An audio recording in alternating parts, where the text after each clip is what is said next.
Good evening. Welcome to the 2023 municipal election coverage on NHTV. It's so nice to be working with you again, Ken. I'm Bernadette Welsh here for NHTV. And joining us as expert commentators, and they certainly are experts, we have Steve Miller and Steve Fontana. Would you each give us sort of a mini bio of your expertise, where it comes from, and what you're doing now? So, thank you. I'll be happy to. I am very active in the community. I sit on 3 commissions in town. Affordable Housing Committee, I sit on the Inland Wetlands Committee, and I sit on the Blight Board of Appeals. I'm also a local realtor. I've been in the business over 43 years. I'm very active, not only just selling property, but in the industry of real estate. I'll be the president of the Connecticut Association of Realtors in 2025. Very good. So I'm very active in the community. Great. Steve? Ken, Bernadette, pleased to be with both of you. Many people who are watching know me from a variety of places. I served as state representative for North Haven for 14 years. I was also on the Conservation Commission, the Board of Finance, and then the Board of Selectmen.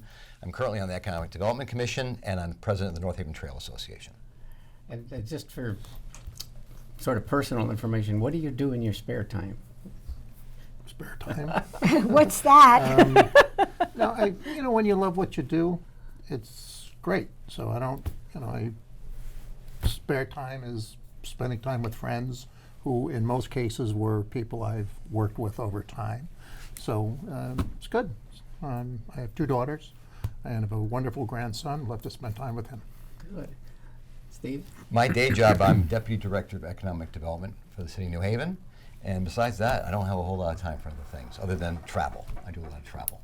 Oh, well, that's interesting. Travel is always interesting. Yes. Do you think we should tell some of the people about what we do in our spare time? Go ahead. Well, because we're both retired. I am a retired insurance agent. And thanks to NHTV, I have a show called Community Works, in which I interview nonprofits so that they can get their message out to the local community.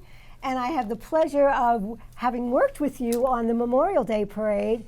And now we seem to get along pretty well, don't we, Ken? Yes, as a TV husband and wife.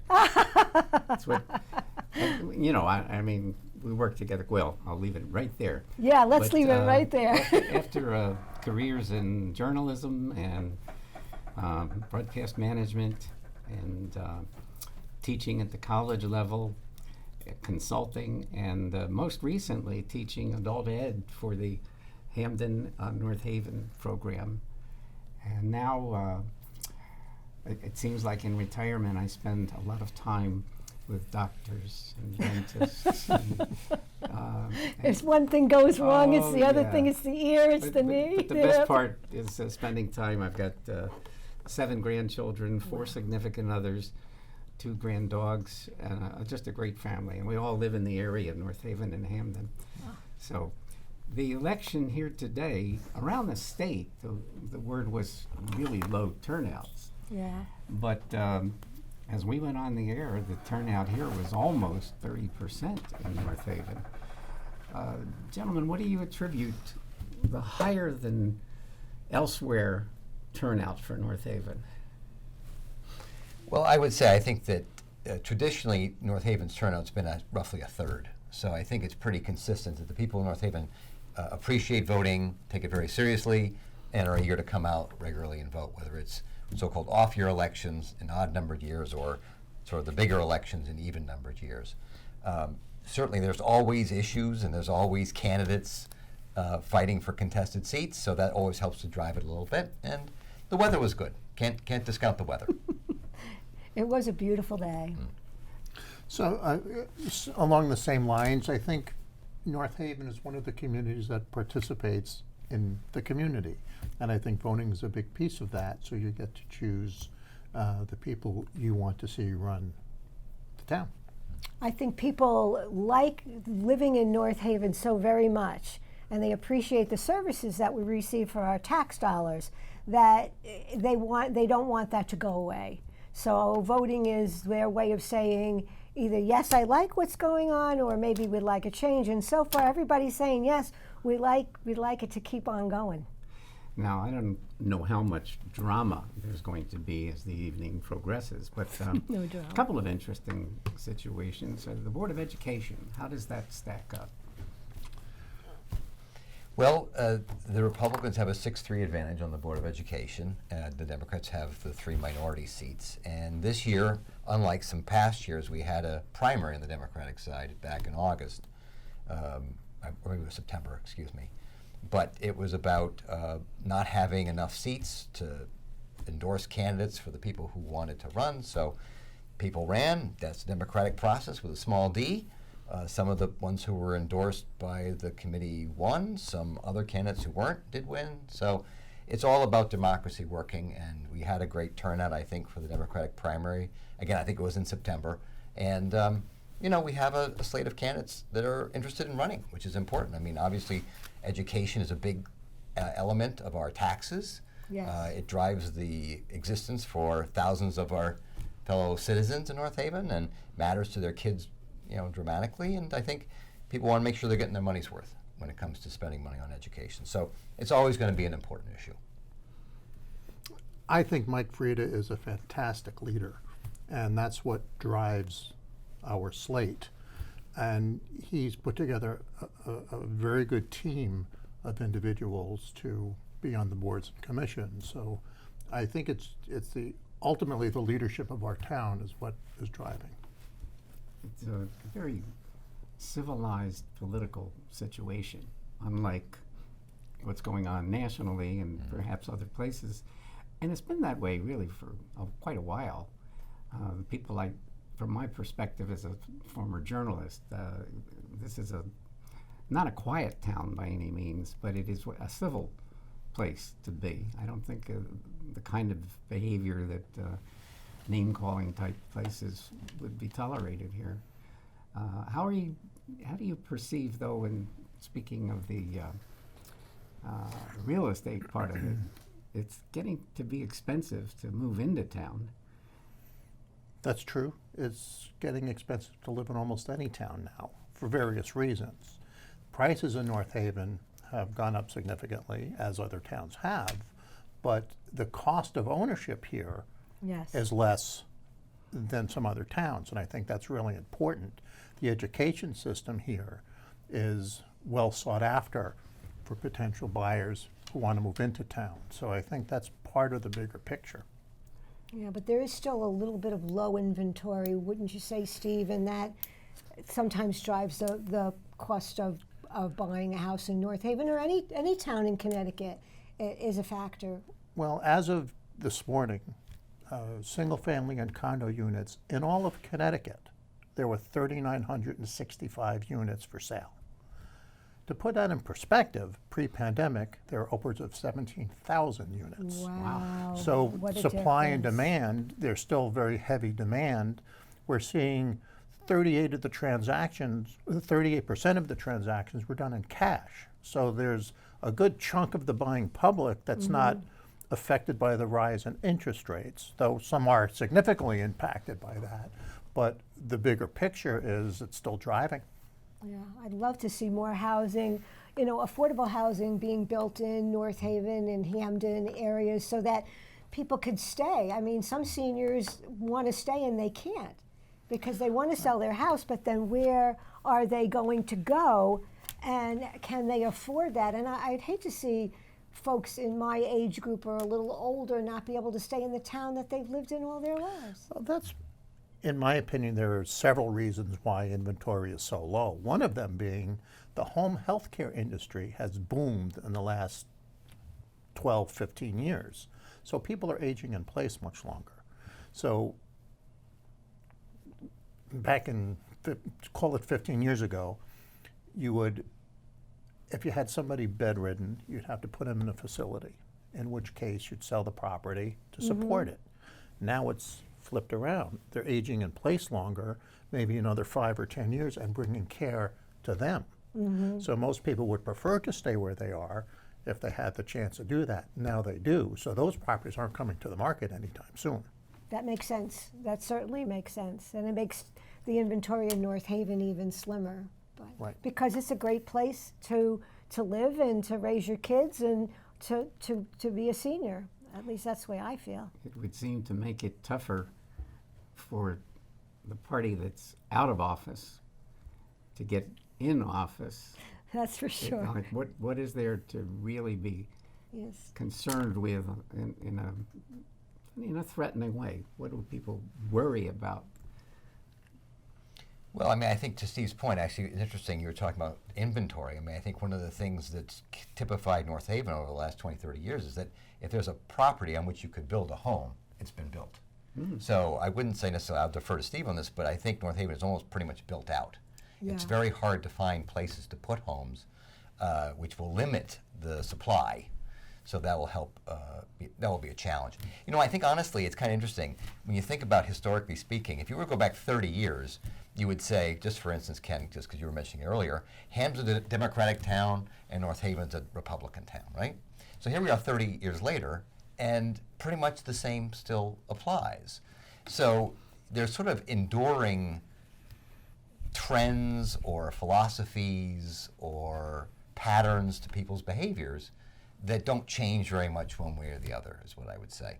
That politicians come and go, government officials come and go, but the ethos that drives each town sort of endures. So, you know, things don't change a whole lot. In other words, if you were to look at the last 30 years, you'd say which towns used to be Republican but now they're Democratic, or Democratic but now they're Republican. There aren't a whole lot of them. There are very few towns that sort of go back and forth between one party or the other. So a lot of towns, I think, feel comfortable with the leadership that they have, to put it that way. I remember, and I can't say if it was 30 years ago or 40 years ago, Hamden had a chance to have a mall, and they didn't want it. And North Haven seems to have benefited tremendously from so many businesses that chose to come here and not only make a go of it, but make a very successful go of it. You know, occasionally it seems when there is a storefront or something open, it eventually gets someone in it.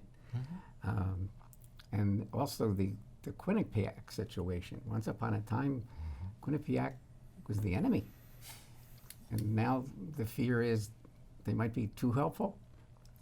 How could that be possible? Well, I think, without speaking for the first selectman, I mean, I think Quinnipiac's been a net positive for North Haven. I mean, obviously, 30 years ago, we knew it as Quinnipiac College, a sleepy little college for teachers and nurses. You know, obviously, then President Leahy comes in. His goal is to make it a university.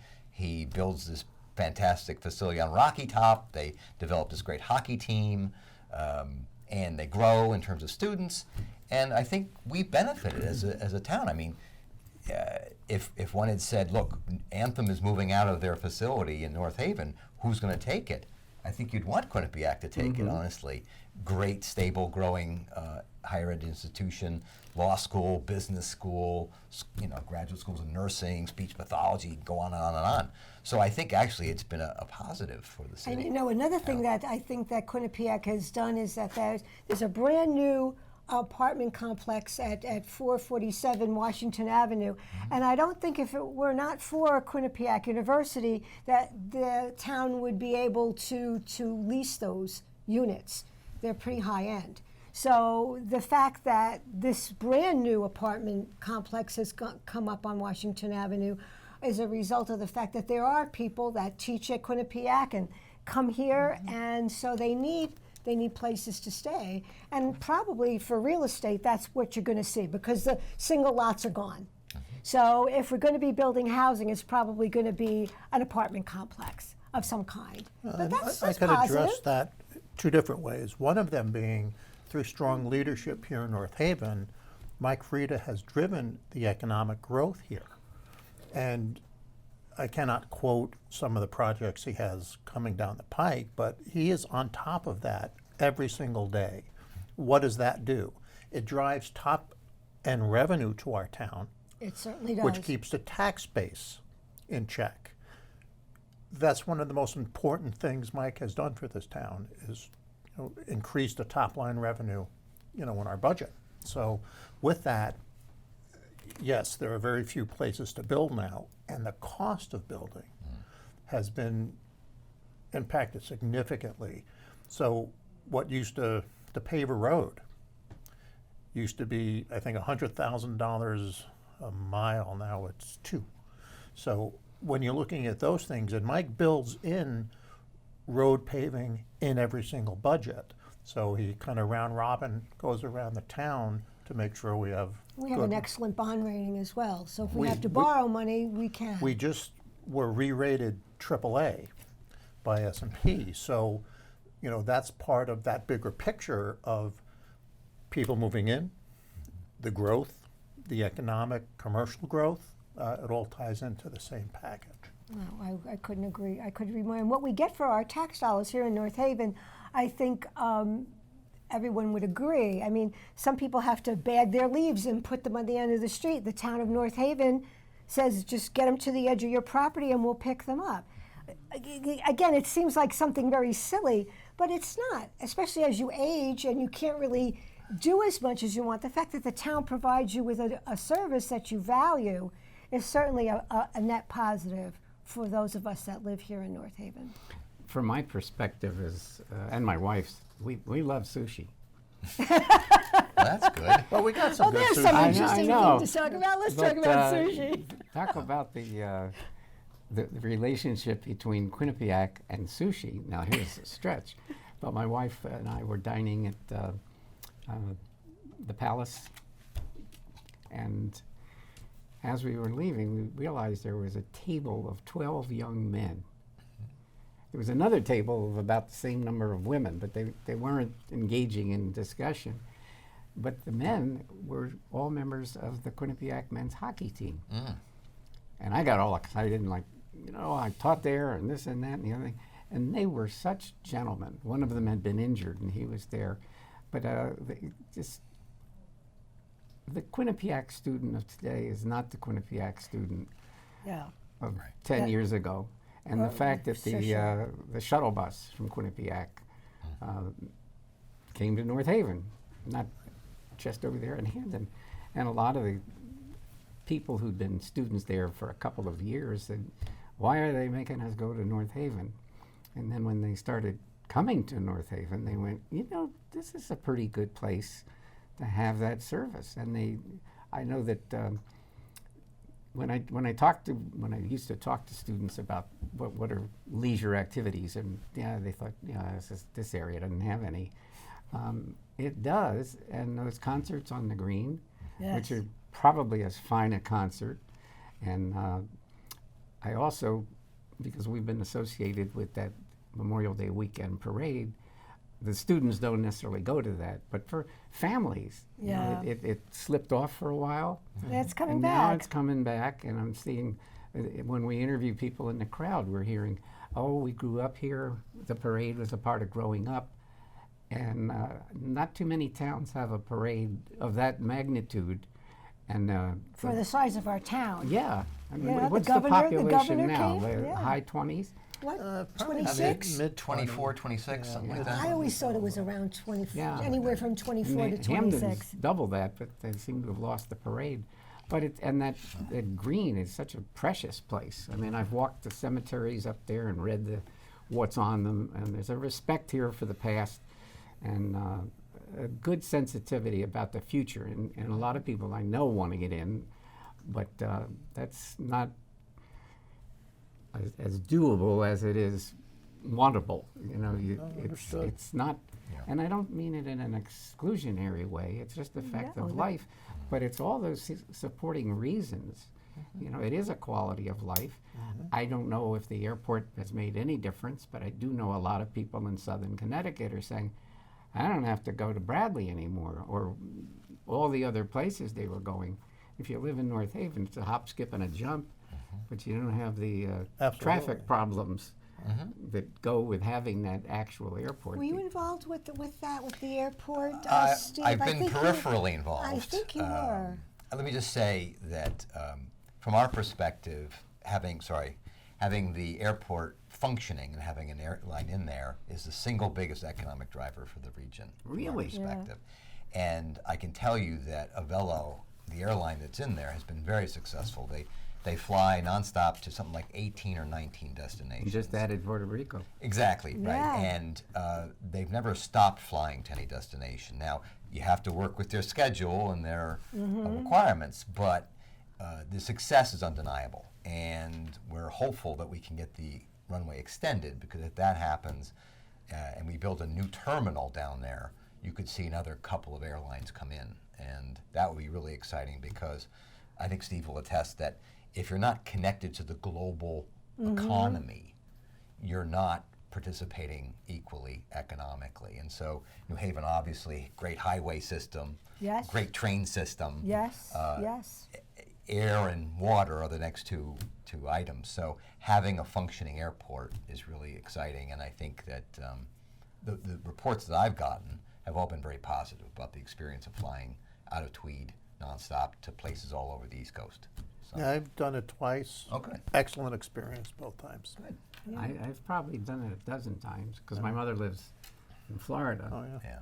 But it's nice to have the benefits of a nearby airport without worrying about the wetland situation and a lot of the parking situation around the airport is horrendous.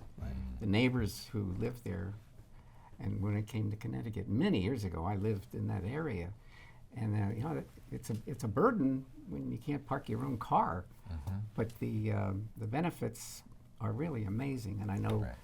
I think people from probably Milford to Guilford are really Right. making good use of that instead of the run up to Hartford, which I used to make Right. almost weekly. Right. Yeah, So- my husband my husband works for Sikorsky Aircraft, and he often has to fly for business. And the fact that Tweed is there has been a tremendous help. And I can go and pick him up, and I can bring him there, and Or it's just not a hop big on a deal. helicopter and go. I wish they'd give him a private helicopter, Steve, but they don't seem to want to do that. Understood. Well, what does the future look like for North Haven? It seems to be at a very satisfying point, but the world doesn't have too many satisfying points. This town is almost like an island in many ways. Even Connecticut is an island. But what are we going to look like in 10 years? Maybe. Wow. Well, let me just say, I think that the good news about North Haven is that we are growing. There are many towns of our size in Connecticut that are shrinking, actually, some dramatically. I think that demographically speaking, that's not true in North Haven. So, Bernadette, you mentioned the new apartment buildings on Washington Avenue. I think that's a sign that we continue to find ways to grow. And I think that if you're not growing as a community, you're stagnating and declining. So I think at this point, at least just speaking economically, because of my day job, but also because of the role that I play on the EDC with the First Selectman and others, I think that we're in a good place. You know, we're in a great location, great services, stable tax rate base, and people want to be here. People wanna be here. And that's the key to success, really, is a place where people want to be and that makes room for everyone. Because as you say, you can't have a community that's vibrant if people below a certain age can't buy a home and raise a family. Exactly. So I know Steve's working hard on that, but the point is, I think we're positioned a lot more successfully than some other communities. Absolutely, I agree with you 110%. I do a lot of business in a lot of different towns, and I always come home with a sigh of relief that this is one of the better towns in the entire state. And again, I go to Mike Frieda's leadership as why that is, but I see a pattern of growth. And what's interesting is we don't overgrow and then have to catch up. So it's done at a pace that's sustainable, and I think that's what's important. What's the crime situation in North Haven? I mean, everybody's got it some way or another. Does it feel like North Haven has more or less? Well, I think North Haven has recently experienced some folks that are scouting neighborhoods looking for opportunities to do things that we don't want them to do. And so if folks stay vigilant and they use good common sense, you know, you got to lock your car. Yeah, if you have a garage, get that junk out of there and put the car in the garage. You have to realize that there are things out there that we don't want to happen to us, and a good police force, but also an intelligent and vigilant citizenry, I think helps the situation a lot. So it's out there. I think it's out there in all of our communities, and we just have to be aware of it and do what we can and support our local police department in combating crime. Agreed. And we are adding police officers. Yes. Some towns that defund the police, my opinion is that just doesn't work. We have to have a cohesive police department that keeps an eye on our town, and I think North Haven is as good as any when it comes to that. Is Yeah. it time to assess the possibility of changing the structure of the town government? You know, quite honestly, I think that that gets driven by the public. If the public feels there's some sort of problem or issue that isn't being addressed by the current form of government, they advocate for changing the form of government. I haven't seen it. I've been involved 30 years in public life. I haven't seen it. I think that the people in North Haven feel that the system that we have allows us to solve the problems and the challenges we face. So, you know, I know people have advocated for it from time to time, but I don't think it's in the cards, because at this point there's no problem or issue that people feel is so grievously incapable of being addressed by the current system that we need to change. So, What would be the benefits or disadvantages for once you're having a mayor versus a selectman system? Can you talk about that, Steve? well, no, that's just one of the things. I mean, there's the fundamental issues. We have the town meeting form of government, where the citizenry essentially serves as a legislative body, right? So we have the public town meetings for the budget and so forth. So the fundamental, I think, difference between, say, a mayor or council form of government and a town meeting or representative town meeting form of government is that you have elected legislators representing you instead of representing yourself. Well, if there's a huge slew of issues which the public as a whole can't address, that might be relevant. But I think in North Haven, It's not an other issue. than dealing with the budget every spring, you know, we have the hearing, we have the town meeting, we typically even send it to referendum. I mean, there was a time, believe it or not, where the budget didn't automatically go to referendum. We had to actually advocate on behalf of it going to referendum. Then we got to a point, let's just say 20 or 30 years ago, where the community said, look, let's just send it to referendum every year. That'll be just part of our tradition. Right. And I think most people said, that's great. We love that. We love having that opportunity. So again, it's sort of an example where if the only real issue that we have as a community that we deal with is the budget, and we have an accepted process for budget hearing, town meeting, referendum, it's like if it ain't broke, don't fix it, Yeah, right? don't fix it. Would there So- be a benefit to 4-year terms? Well, there's two sides to every issue. I mean, on the one side, you could say many executive elected officials have 4-year terms. The President of the United States has a 4-year term. The governor of the state of Connecticut has a 4-year term. And there are many mayors and even, I think, maybe even first selectmen of certain communities in Connecticut that have 4-year terms. On the theory that being an executive, you need a certain amount of time to try to accomplish things. Yeah. On the other hand, there are plenty of people who still have 2-year terms. The governor of New Hampshire is still a 2-year term. I think maybe the governor of Vermont is still a 2-year term. So it's not like 2-year terms are suddenly, you know, passé when it comes to chief elected officials. You know, I think, again, I'm not hearing a whole lot of people advocating for it. Well, I will tell you, in New Haven, there are some Yeah, charter so- changes on the ballot tonight as we speak Yeah, they're voting on it. to move elected officials to 4-year terms. Not clear whether it's going to succeed or not. So, you know, I think as long as you can accomplish things in the period of time you have, there's no need to worry about going to a 4-year term. But Although people might want to really weigh in on it, Yeah. like they're doing in New Haven tonight. Well, I go with if it's not broke, don't fix it. Yeah. I take that Interesting. stance. The other side of that is if it's not broke, make it better. But I don't. I mean, that debate. Well, like I said, if we were to have the first selectman sitting in here today, right now, maybe we'll have him later, I don't know, and we were to say, what can you get done in a 4-year term that you can't get done in a 2-year term? He'll say, look, I've been in office for 14 years. I've been able to accomplish plenty. I don't need a 4-year term to accomplish a lot. Exactly. That'd be my guess of what he would say. So, you know, I think, as you say, there's no need to change it if it's working. So. redevelopment or development, I'm not sure what the difference is, but that does seem to be an important component in growing a town. And how much is the mayor involved in that? Well, Mike Frieda is the engine in our town for economic development, and he has done a wonderful, wonderful job with that. I don't think we could ask for better. He's just, as Steve, you mentioned, he's on top of things, and he was a businessman for many years, and so he gets it. He gets And it. he's a businessman before he's a politician. Absolutely. And I think that's huge. Mm-hmm. Yeah. You know, and you know, when you get to the personality side, he remembers every name and every face. He knows his community Yeah. inside and out. That's hard to match. It really is. I know I was recently in Town Fair Tire getting tires, and I saw Mike was in line just like everybody else, and he was busy talking to everybody in the line, and then he turns around and he says, "Oh, and hello, young lady, how are you?" So he does know his constituents, and he's personable, and he knows how to speak to people. And that does make a big difference. I think that is why Mike Frieda is running unopposed tonight. I agree. And I've seen him, when I see him at the parade, for example, he's one of the most popular people in it. He's right up there with our Congresswoman Rosa DeLauro, and I think she might, be neck and neck with him. And she seems to know everybody's name, or at least reacts to them that way.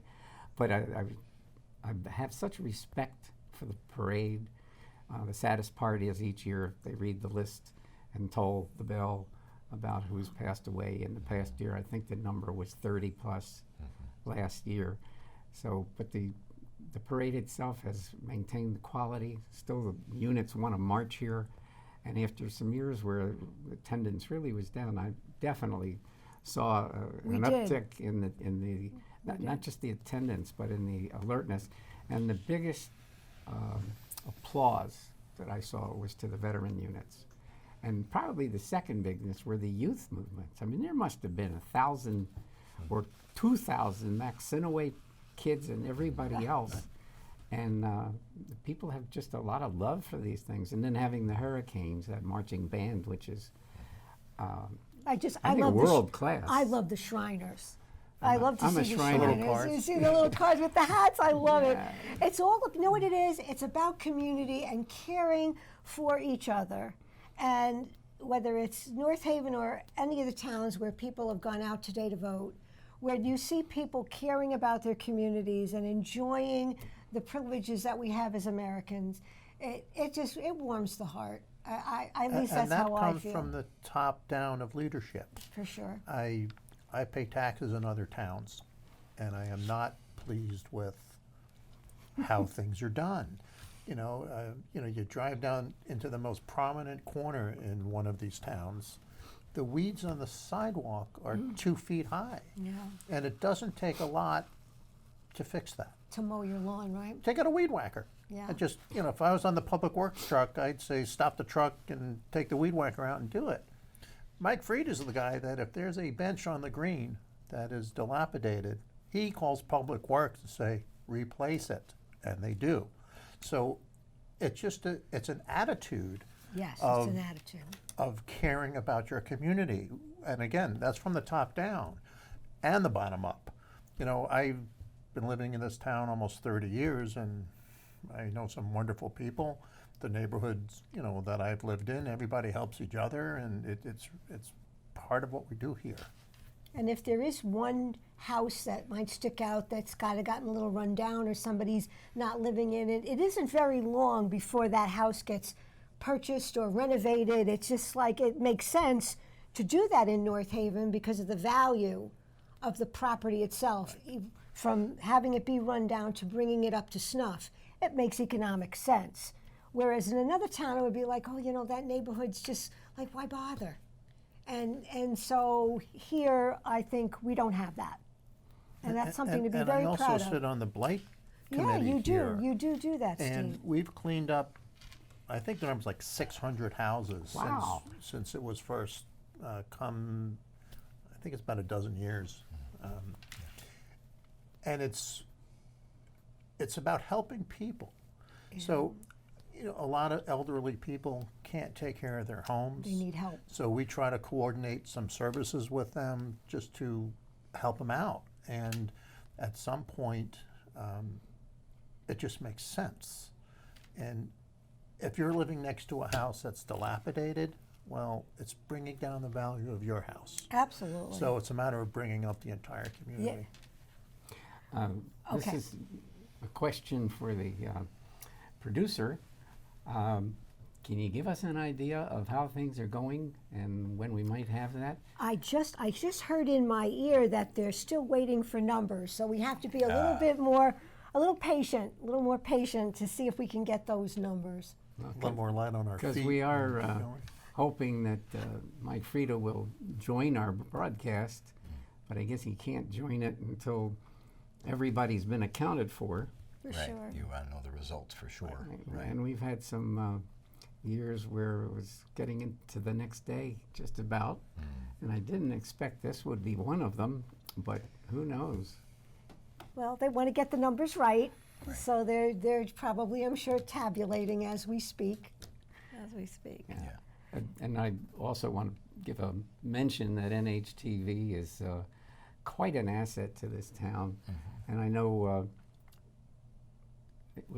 other towns around it have systems, but nothing that comes as close to the number of programs that people did here. I know you were chatting earlier. How many shows did you do here? The Walt and I were talking about it. We think it's definitely over 100. Whatever it was definitely over 100 shows. So I've been in the studio for many years. So it's been a few years since I've been here. So. Well, we've got to get you back doing that, Steve. Well, I enjoy it. I mean, it's a lot of fun being on here with you guys. So, but it's a great resource.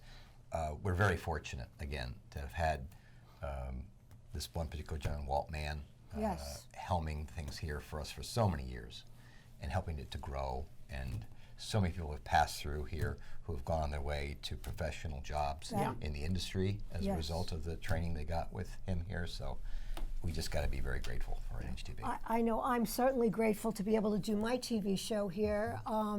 Walter has been wonderful helping me with it, and the state directors that I've had have been just super terrific in terms of helping me to get my message out for nonprofits. So it's allowed me to do something that I enjoy doing, but I also, where else would I, you need a studio.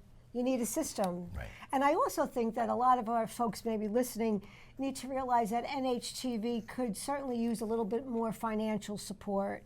It used to be that if you had cable service, there was a little fee on there that went into towns, and now a lot of people are streaming and dreaming or whatever the heck it is they're doing, and the money isn't there. So folks that are listening, if you want to make a contribution to NHTV, I think you'd be doing a very good thing, because it is an asset for the town. And we wouldn't be able to have had our wonderful Memorial Day parade on TV if it wasn't for NHTV. Or just knowing what's going on with the Board of Education or the Police Commission or the Fire Commission. You could turn on your television and see that, or you can go to the website at NHTV and see that. So I think it's worth supporting. Yeah, it's a town where if you want to be in the know, there are many ways, including the weekly paper and stuff like that. A lot of places don't really care about it, but I see there's several newspapers serving this community in one place or another. Yeah. Well, I don't know when the results are coming in, but If I could, Ken, let me just Yeah. jump in with a topic I think we all agree on.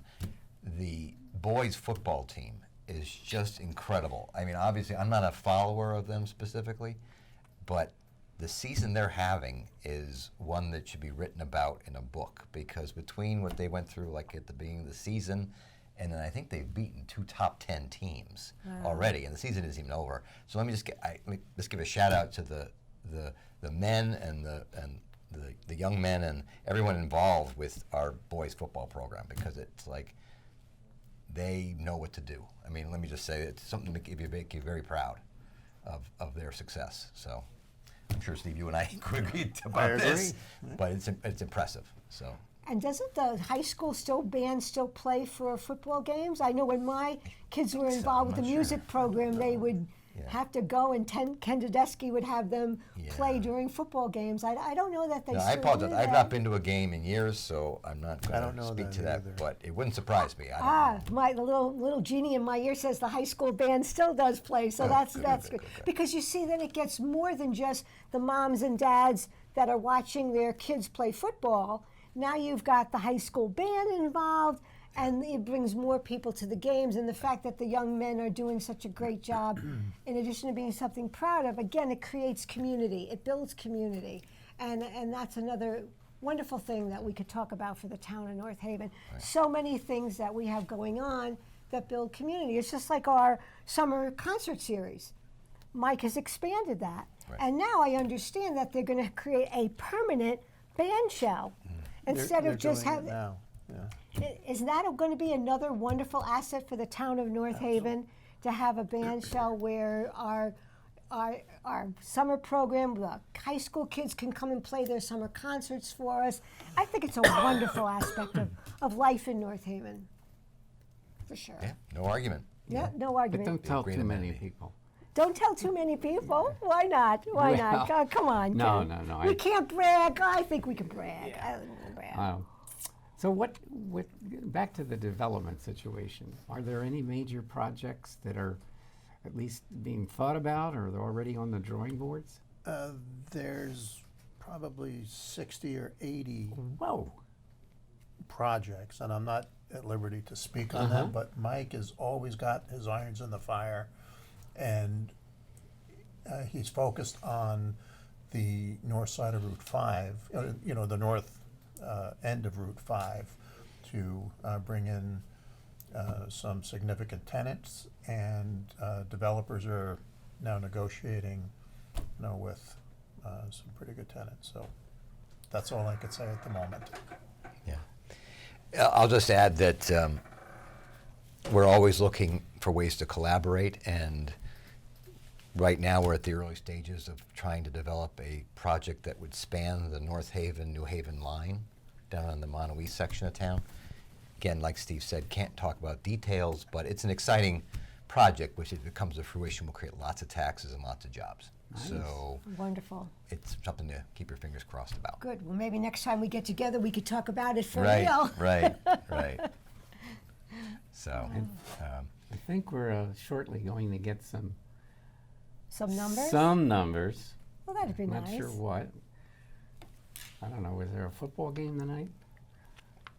it's a Tuesday night, Ken. I don't Yeah, think anybody we plays don't have football that on a yet. Tuesday Well, night. No, Tuesday's one of those. If they do, I'm not sure who they What are. about the, No, it's probably the only night of the week that they don't. Right. What about the talk of getting rid of Thanksgiving football for the I heard high about school? that. I heard about that. There's two sides to that, isn't there? About not having a high school football game on Thanksgiving Day. I have not heard that, but I think it should continue the tradition. That's what some of the people say, that they don't want them to, they might not Some want results. them to be able to spend more time with their families. But let's face it, hey, everybody, we all know moms make Thanksgiving. So as long as we know that, we'll let the Some guys dads play too, by the football. way. Well, some, but come on, by and large, we know moms make Okay, Thanksgiving. we've got some results. Okay, we've got some numbers here. Oh, These now are I have to put on my glasses. Unofficial results, unless you want to zoom in on the picture here, you gotta. Ken, why don't I Ken, let he you can do do that? that. He's Because tech savvy. He can you do that. are, you are. Or you from- want Steve to do that? We Let can. me see.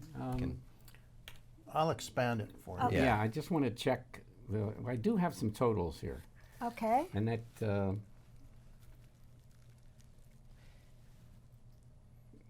Now, it's hard to interpret. The Yeah, I guess- total vote, 3,500 or so in district for first selectman.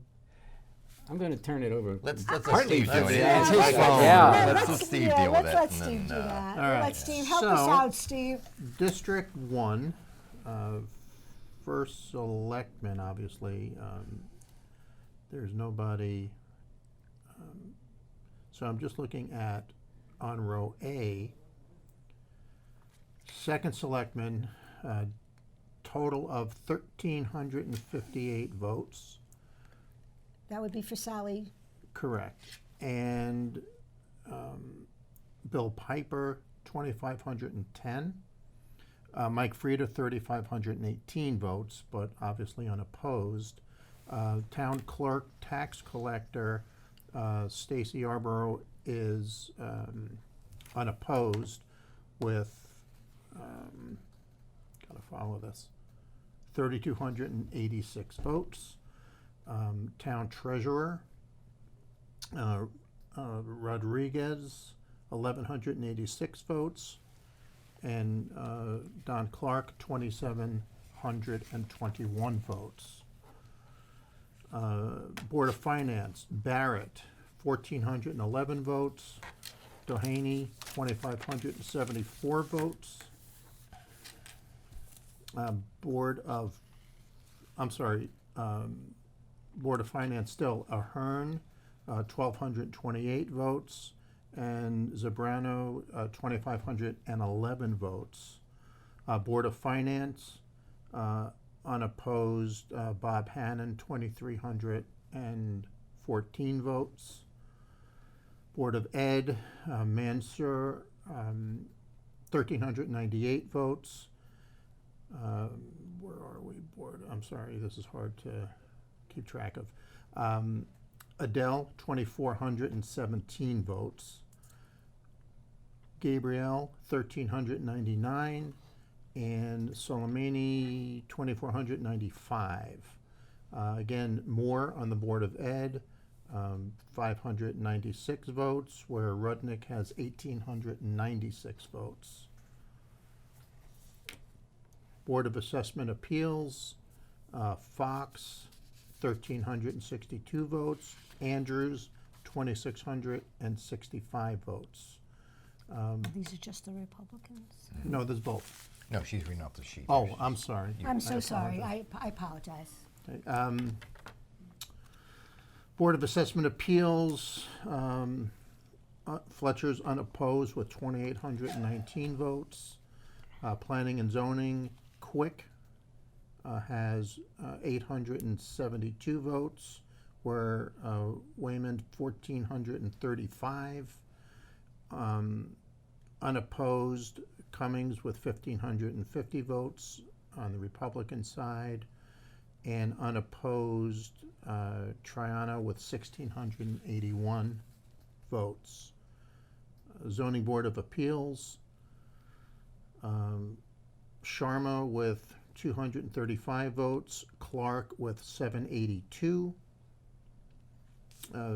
Zoning Board of Appeals alternates, Lewin with 286 votes, and Nielsen with 751 votes. Capola unopposed with 814 votes. When you're talking about police commissioner, Caldefor, 295 votes. Wilson, 721 votes.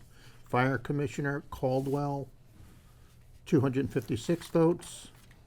Mulligan, 758 votes.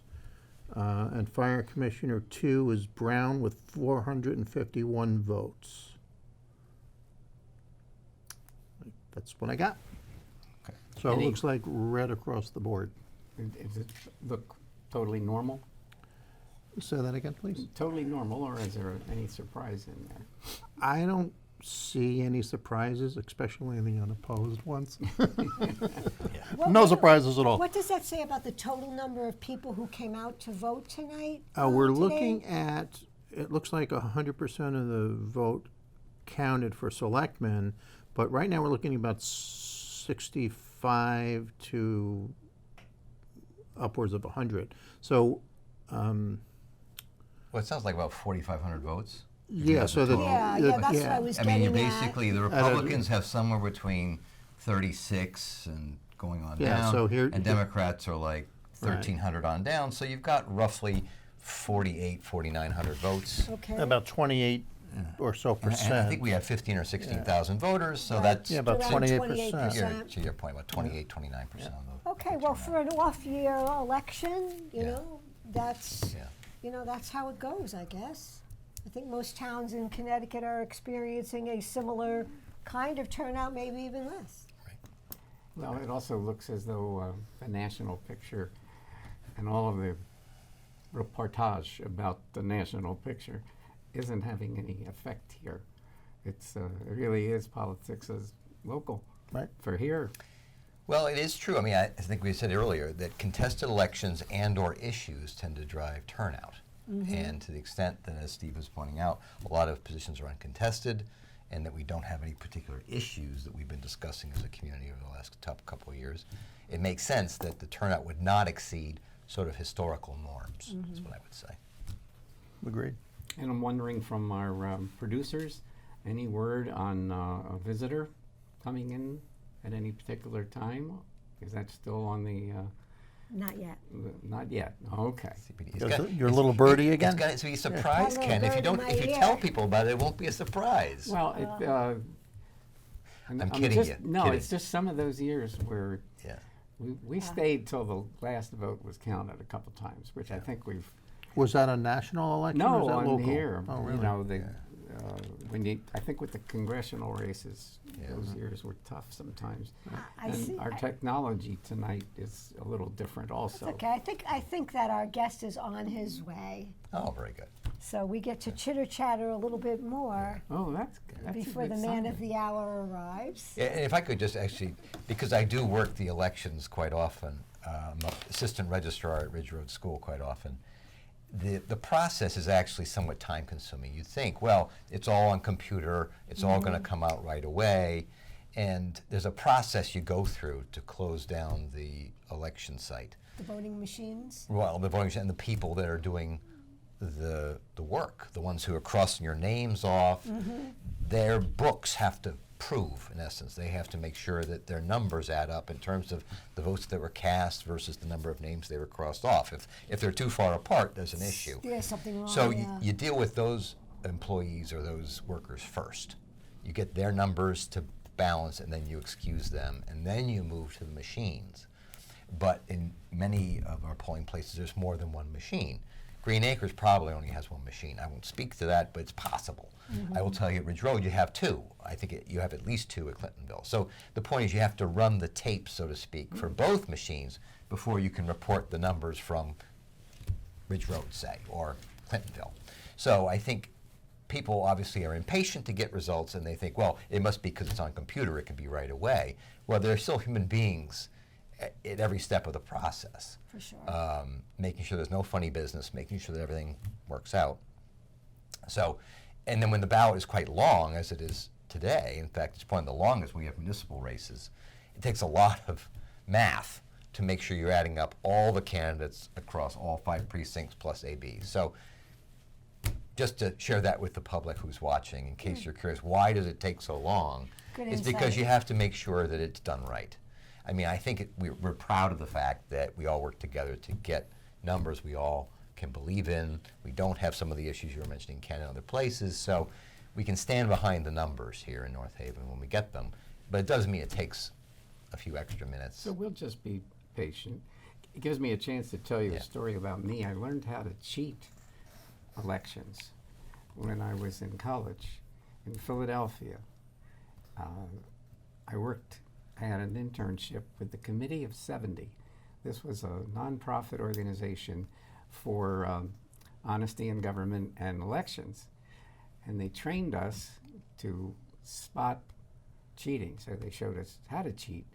And one of the biggest ways in Philadelphia was so many of the machines were in like barbershops, little trade places. And there were ways to, the curtains close. And they taught us how to tie little knots so that they wouldn't close all the way. So that the people who promised the $5 or the shot of whiskey could check whether you did or didn't do it. And they also could get a good account of how things were going, just in case they needed to add a little incentive to do Wow. those things. And so I I want to make it clear, I wasn't there to cheat. I was there to learn detect how they do cheating, it? and then we would call in to somebody, and he would say, "How do you know?" And I said, "Because I can see, what they're doing depending on what the machine did." And in those days, Wow. you had those party tickets. Mm-hmm. Yep. So you just Right. pulled The one party little lever. thing down, and Yeah. a whole bunch of votes went a lot of places. Yep. And Very sometimes interesting. people were promised a job or something if they, just something if they voted the way they were supposed to. My grandfather was a committee man in a ward, and I remember people would come to his house and say, "I need a job for my grandson," or this and that. And he would say, "Well, how you been voting these days?" And well, I'm willing to change my vote. And the committeemen were really, they were pretty influential. And we did have, back in those days, there were Republicans who became mayor as well as Democrats. When was that? 1950s. Yes. Celentano was in New Haven at the time. And Wow. I remember when thankfully, we don't have that situation. We don't have that pertaining situation today. today, no. I do remember. And we went away from the old machines because they, Would they had problems Had and- problems. yeah. They got all tied up in knots. right, among other things. Very good. Among other things. I just look back on those days, not longingly in any sense, but how publicly it was corrupt. I mean, other people in the room knew what was going on, Right. et cetera. But I look back now, and you don't have any of those machines anymore. No, I mean, we actually phased them out about 20 years ago because the company or companies that made them stopped making them and stopped making replacement parts for them, and they started to break. Okay. And but what we found actually at the time too was not only were the machines breaking, but they were inconsistent, shall we say? Inconsistent. So what you found was it was actually easy to jam them or otherwise have problems with the count. And so one of the nice things about the system we currently have is that it's a bubble sheet like you fill out when you go through standardized testing when you're in school, goes into a machine, reads the bubbles. There are a few here or there, a few ballots that may need to be checked, but the bottom line is it's much more accurate and much quicker than the old system. So. I also was involved with the Committee of 70 in a little something we used to do that actually made the newspapers.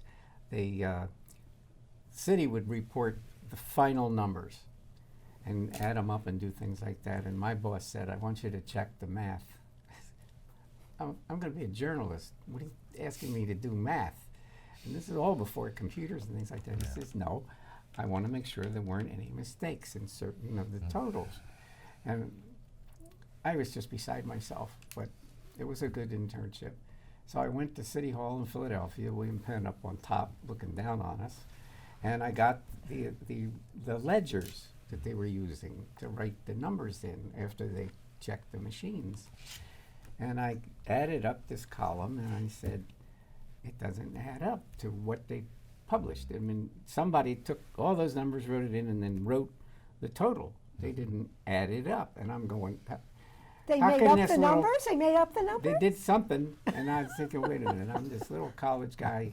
I called my boss, and I said, "I'm telling you that there's a mistake." And Arlen Specter, who was the DA, I don't know if he was running for mayor, he was running for something, but Arlen Specter got cheated out of, believe it or not, 70 votes, coincidentally for the Committee of 70. And he said, "Are you sure?"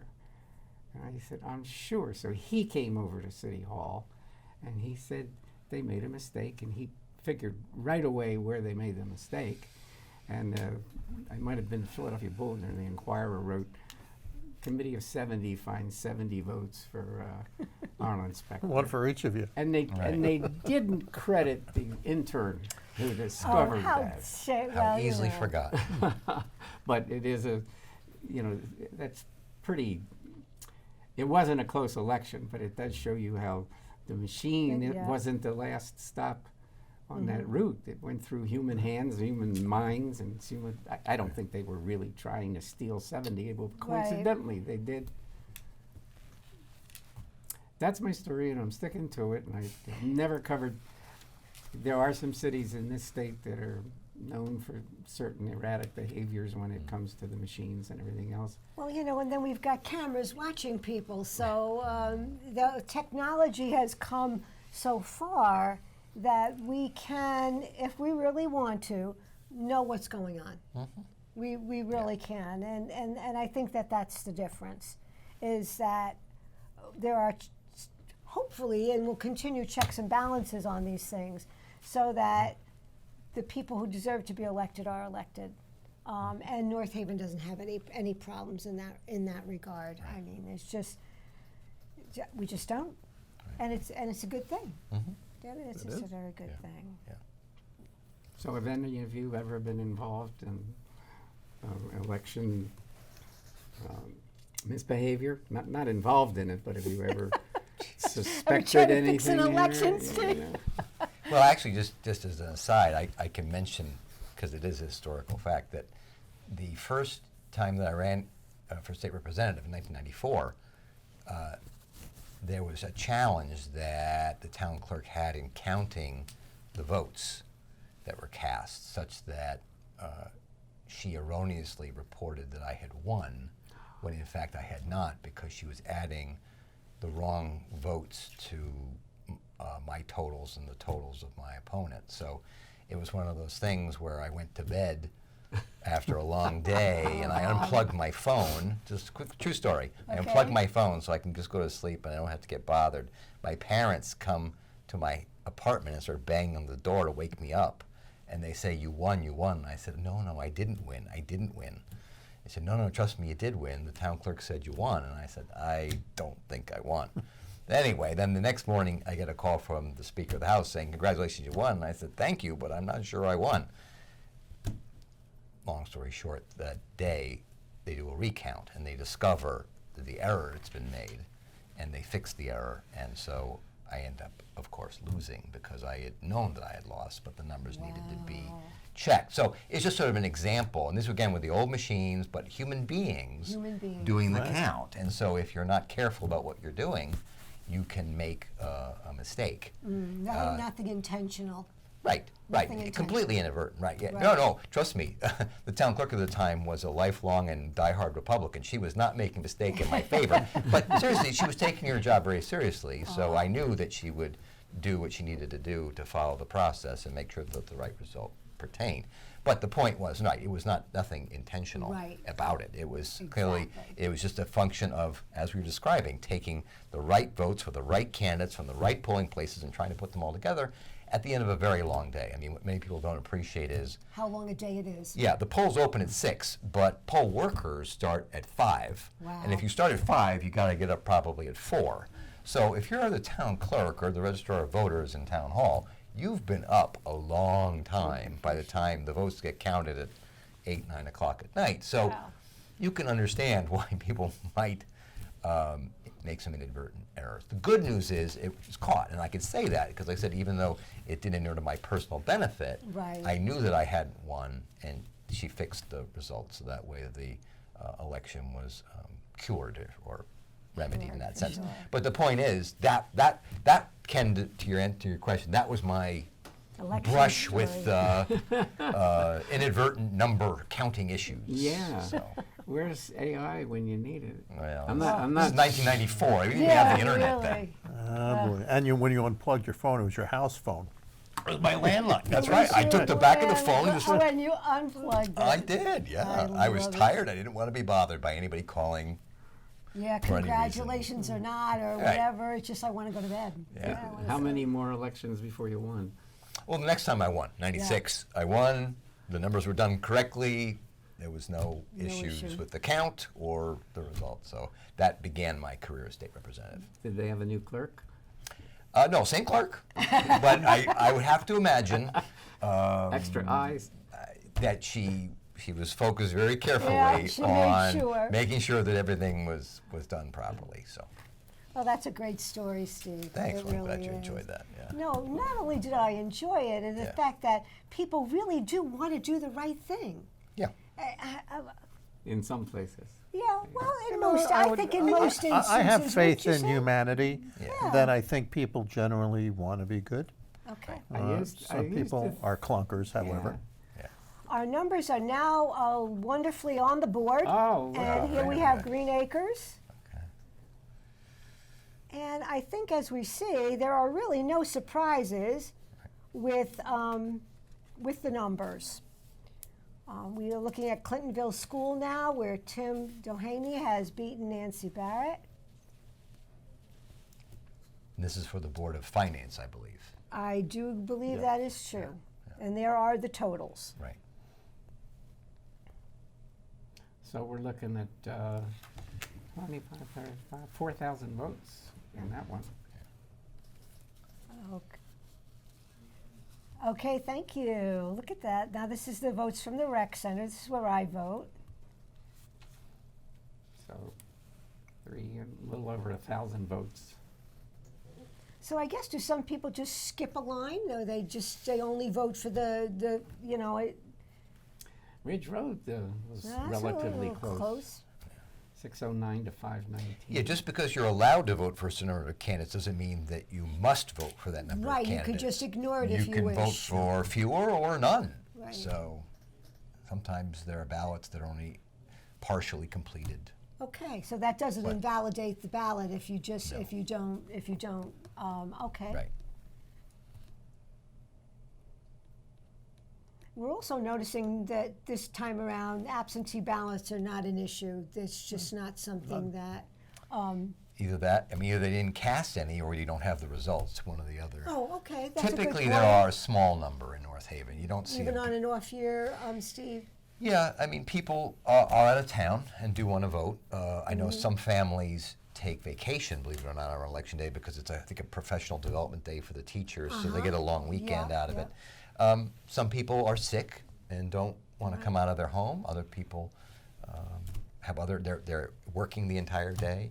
So I think you typically will see a small number Of of absentees on, a few dozen, let's say. It won't be a large number, and they generally track the results of the overall vote. But Okay. if I were to bet, I would say there's probably a few dozen absentees in there somewhere. Although with next year, with the 2024 election, I think we'll see a very different story. Yes. I think so Yes. too. Yes.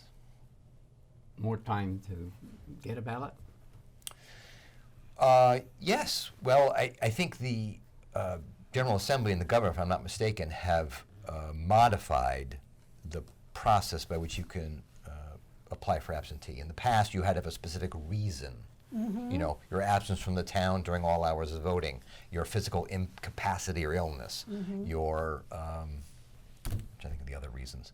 You had to have a specific reason. I think they've moved it now toward Military service. Military service. So there's no excuse absentee balloting, so that way you don't have to give a reason why. You just say, I simply want to do it. Or I believe we will be going to early voting as a state starting next year. For So 2 weeks Right. prior. Right, so a period of time, let's just say the polls will be open, let's just say the Saturday before election for 5 hours. So Okay. you won't have to vote in person on the first Tuesday after the first Monday in November. There'll be another day where you could vote in Another person. day or another but- days, I think Steve was saying, a couple I think weeks. it's 2 weeks. Really? Yeah. Wow. Yeah. But All those poor poll workers. Well, yes. yeah, and they're going to have to create a schedule, in which to accommodate everybody, which I think is a difficult And I think task. COVID had something to do with that, of creating other different opportunities for people to vote absentee and not have it be those reasons. Right. People are getting a little leery about showing up in public places. Yeah. Still. Yeah. Still. And I think that as a rule, we believe that we're enfranchising the public. It's your right to vote, and we want to make it as secure but as safe and flexible as possible, Yeah, so I that like people the who word have different. flexible, Yeah. yes. So, I think that I used to ask people why they didn't vote, and the Okay. number one reason was they said is not enough time. And I said, well, the polls are open for 14 hours, and if you can't make it to the polls, you can get an absentee ballot. And what did they say to that? It's too much work. Yeah. Too much work. And I Which said, just well, wasn't important to them then, right? right. Well, I think to the extent that we can capture or catch some of those people who perhaps are too busy or don't want to go through the process of doing absentee, which is a little cumbersome, let's be honest. I think a certain amount of early voting would be a good thing. I think no excuse absentee balloting is a good thing. So Yeah, I would agree with give that. people more options. Give people more options, Yeah. for sure.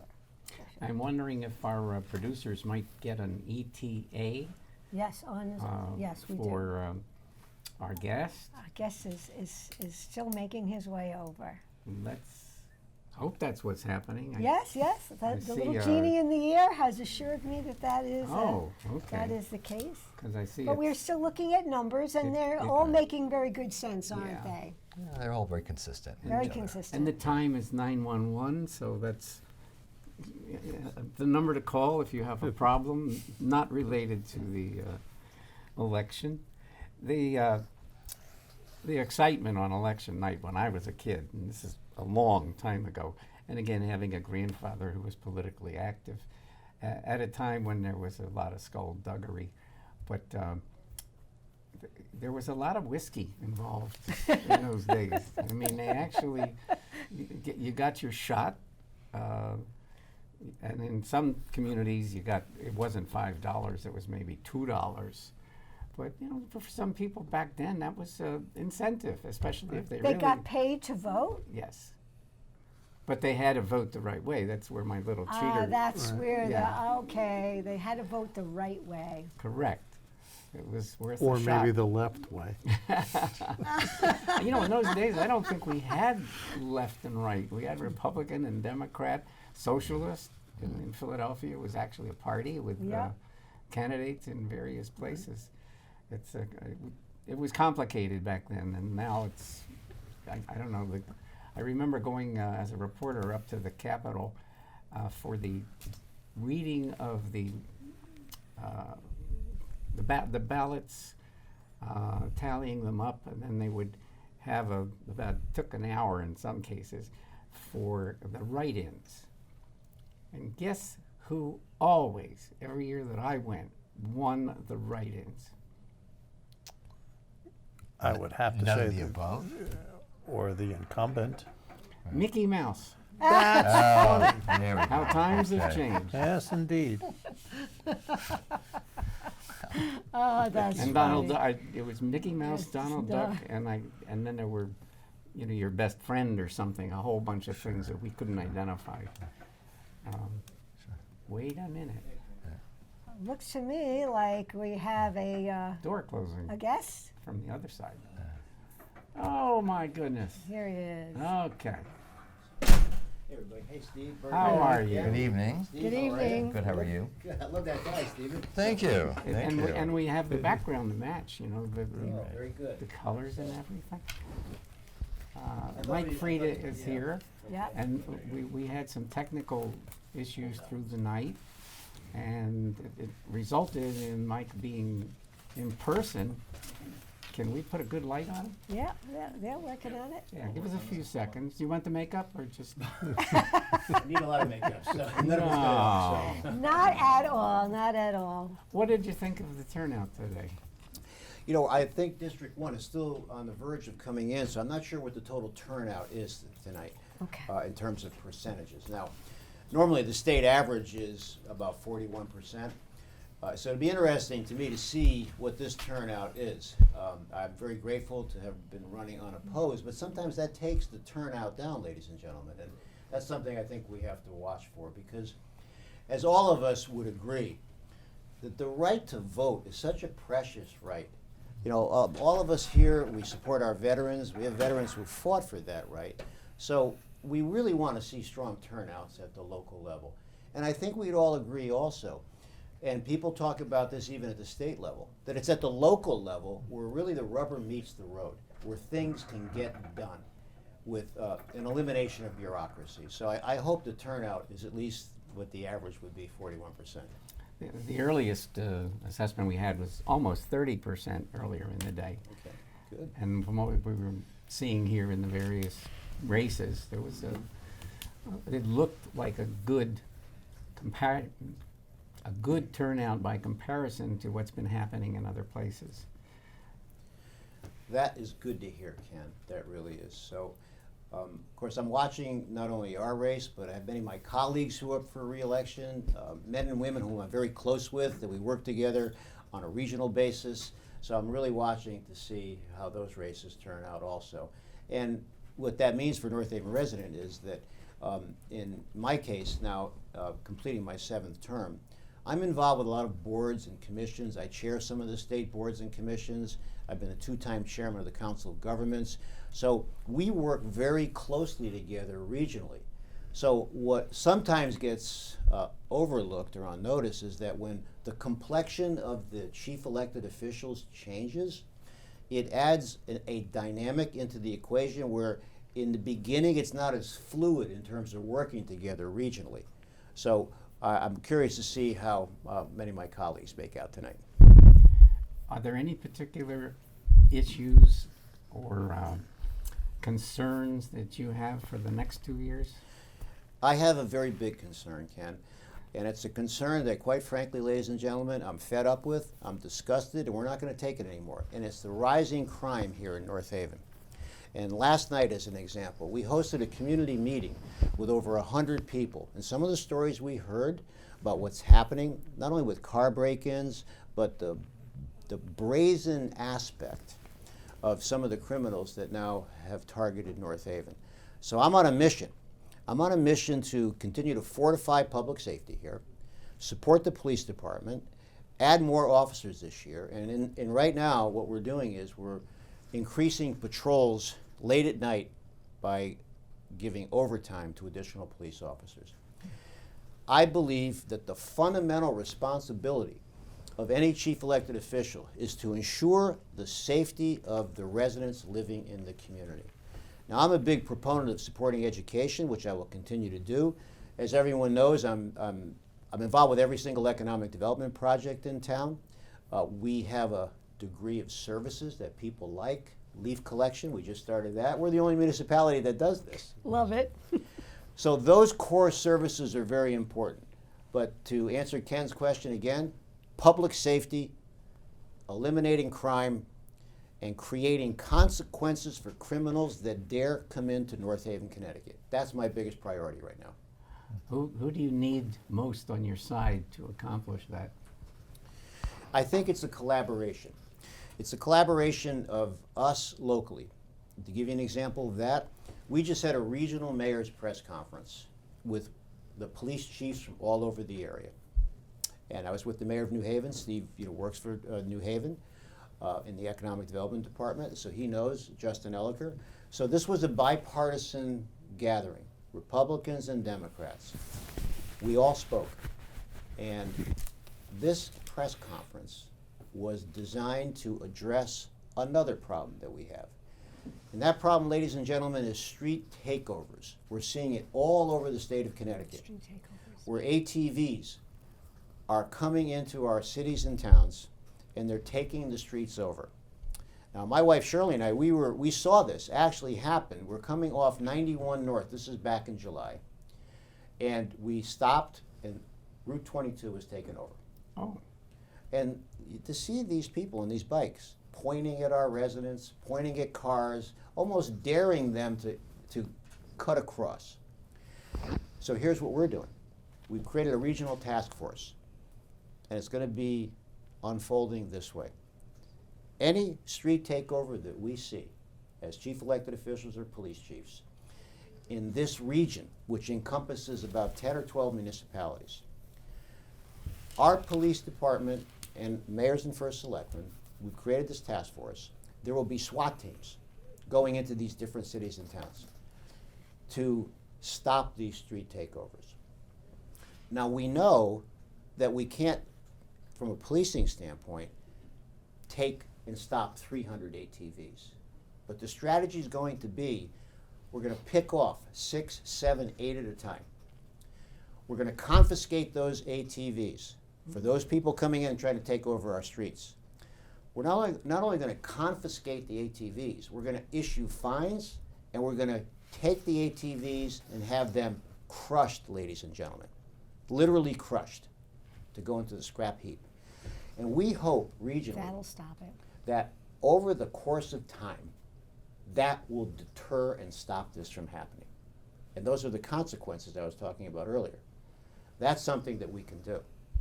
And this has been publicized in the newspapers. The press conference was covered by Channel 8, WFSB, Fox News, locally 61, and NBC.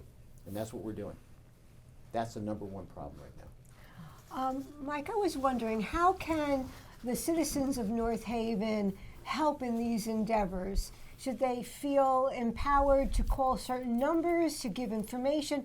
How can we as citizens help the town and the police department with the crime issue and the street takeovers? That's a great question, Bernadette, and here's the answer. And last night was a good example. There's always something called neighborhood watches, right?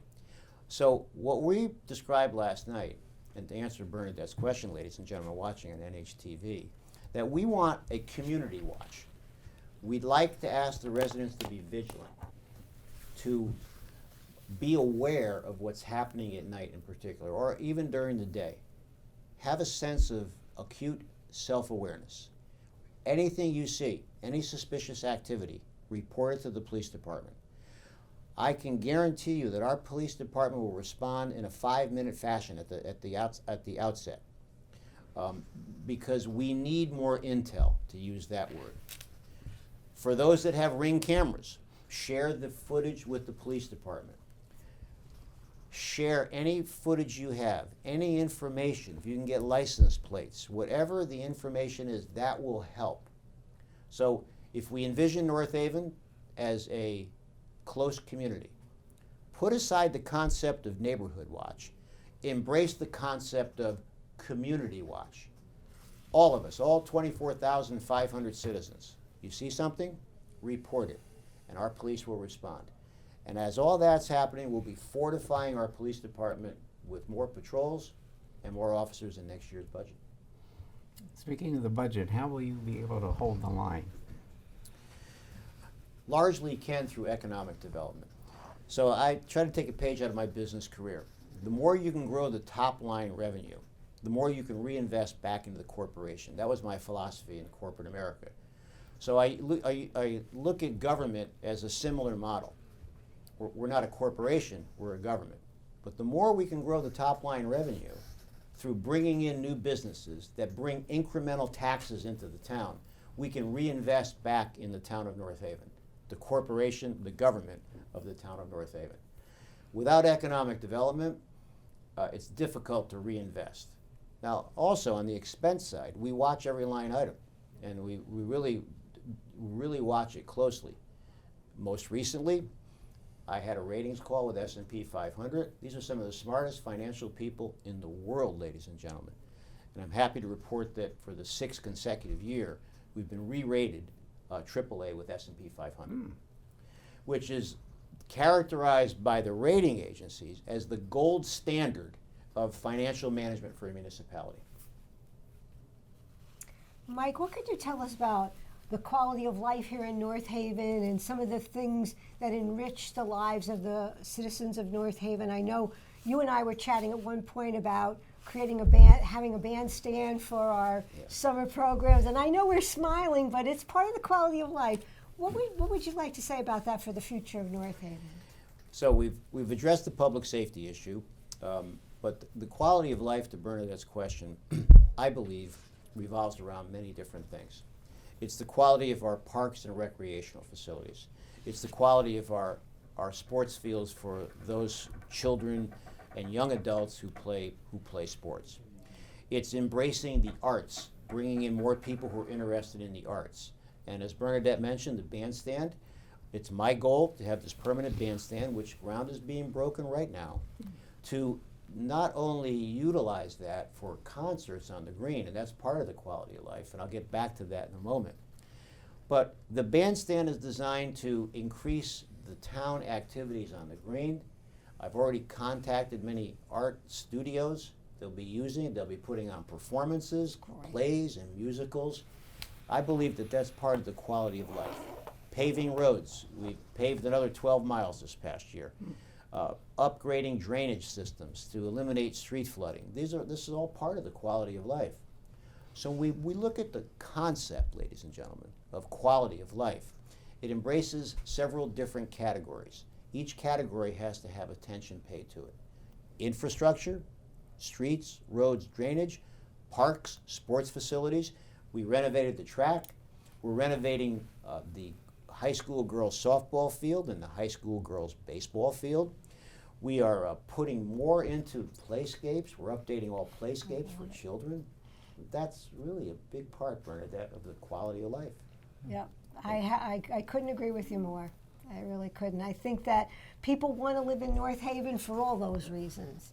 And the fact that you are addressing them with your team is one of the reasons why you were running unopposed, I think, this time around, because of how good it is to live in North Haven. Doesn't mean that we don't have room for improvement, there always is, but the town is doing a good job.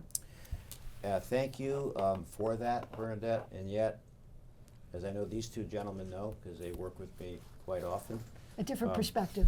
I'm never satisfied, and I'm not satisfied. There's more we can do. There's more, ladies and gentlemen, that we can collectively get done together. So I, for whatever the reasons, continue to be highly driven, never satisfied, and always looking to see what more we can do. I was like that in my sports career, baseball and football.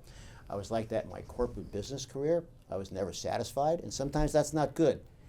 But what it does do, it never lets the word complacency seep into, in my case, me, because I'm never satisfied, always driven to get more done.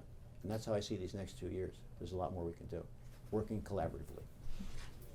And we don't need a recount tonight, right? So has District 1 come in yet? Do we know No. those results? I don't know. I, Are you getting something as a message? All right. It seems to me that District 1 is having a little bit of a time lag. So rather than wait and wait and wait, we thought we would kind of wrap up our feelings for tonight and for the re-election of Mike Frieda. Steve, how would you summarize how you feel about today's election for the town of North Haven? I think it's great. Mike is a tremendous leader, and to give him another 2 years the opportunity to continue what he's already done and grow our town, and again, raise the top line revenue, which drives everything else we do. So, thank you, Mike. Congratulations, Mike. Obviously, you and I share a passion for economic development, so I appreciate your comments and obviously working with you on economic development. You're absolutely right. That's the way that we can keep North Haven growing. Obviously, people are very happy with the services we have, very comfortable with you personally, so Thank congratulations on 2 years. It's a pleasure working with both of you gentlemen. A real pleasure. So, Really? How you feeling about this? Well, I think it's obvious how I'm feeling. I've been talking about it all night, about how proud I am to be a resident of North Haven and the quality of life that we enjoy here. The fact that our leaves are picked up, that roads are being fixed, that arts are being brought in, that housing is going up, the new apartment building at 447 Washington Avenue. So I think tonight is just a validation of all of the good things that are happening in North Haven. Thank you. And Mr. First Selectman, let's just get it on the record. You're not going to run for governor. I don't think so, no. The election was fair, It was fair, and yes. and you'll accept the Accept the results. yeah, you'll accept the results. And your pride in North Haven is extraordinary. How long have you been? This is the completion of 14 years, so I'll be entering my 8th term, my 15th year. Any indication of how far you'll go? I enjoy the mission. I love helping people. That is such a wonderful thing. You know, ladies and gentlemen, in my corporate career, it was about satisfying shareholders, building market share, building market share for our clients, mergers and acquisitions. I bought companies, I sold companies. But what it did not provide is the ability to help people personally. Sure, we had thousands of employees, and Their families had jobs, which was very important. But this job has shown me something that I realized right in the first year. That is, when people come to you with a personal issue and you can help them and you could change the course of emotions from despair to hope, and then take hope, that's a powerful transformation right there. I see a lot of people in despair. They have problems. I try to give them hope. And then if you can move hope to a positive outcome, the wide range of that emotion that I've seen from a human standpoint and a personal standpoint is very satisfying for me. I love trying to help people. So I like that part of the mission. As far as the future, well, I'm committed for the next 2 years, and we'll take it. We'll see what happens. So Thank you. I've turned down several jobs in the past 4 years. I'm not even looking for a job because I love these people. I love every single person in North Haven, and I will always tirelessly try to help everybody. Well, thank you very much for joining us here at the end of a long day and a long process. And we thank you for joining us. And I guess my feeling on this is it was a little bit of election results and a lot of civics. You know, we really zeroed in on how it all works and what the benefits can be when not only things go right, but the planning for it goes right, and people really know what's up. So on behalf of NHTV, I am Ken Bennett, but Yes, you are. Yes, you are. but I just have to say it's always a pleasure to be working with people in North Haven in particular. My envy level is so high. And one of these days, with a little help from my friends, I may get that house, you know, on the hill. Anyway, thank you once again. We look forward to seeing you a year from now, hopefully. That'll be an interesting night. I think it will. And thanks also to our NHTV crew, headed by Walter Mann, who is probably without sleep for so long now that I hope he can walk out of the building on his own. But it's always a pleasure working with Walter and his people. Have a good 2023, 2024. Good night.